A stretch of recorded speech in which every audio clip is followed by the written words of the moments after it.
ఎగ్జాక్ట్గా బ్లడ్లోని ప్లేట్లెట్స్ మీద ఉన్న గ్రోత్ ఫ్యాక్టర్స్ మనం ఎక్స్ట్రాక్ట్ చేస్తాం. బ్లడ్లో అన్ని పార్ట్స్ వేస్ట్. బ్లడ్లో ఏమేమి ఉంటాయి? RBC, WBC, plasma. మనకేం కావాలి? ఆర్బీసీ వద్దు, డబ్ల్యూబీసీ వద్దు, ప్లాస్మా కూడా మొత్తం వద్దు. ప్లాస్మాలో గ్రోత్ ఫ్యాక్టర్స్ కావాలి.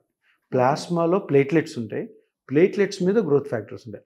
ఎగ్జాక్ట్గా ఆ గ్రోత్ ఫ్యాక్టర్స్ని మనం ఎక్స్ట్రాక్ట్ చేయాలి. కొన్నిసార్లు కొంతమంది అంటారు, సార్ పీఆర్పీ చేసుకుని పని చేయలేదని. కరెక్ట్గా గ్రోత్ ఫ్యాక్టర్స్ ఎక్స్ట్రాక్ట్ చేయకపోతే, కరెక్ట్గా గ్రోత్ ఫ్యాక్టర్స్ ఎక్కడ వదలాలో అక్కడ వదలకపోతే ఫెయిల్ అవుతుంది. సార్ నేను 2 వేసుకున్నాను సార్, పీఆర్పీలు పని చేయలేదు. సో కరెక్ట్ టెక్నిక్లో చేయాలి.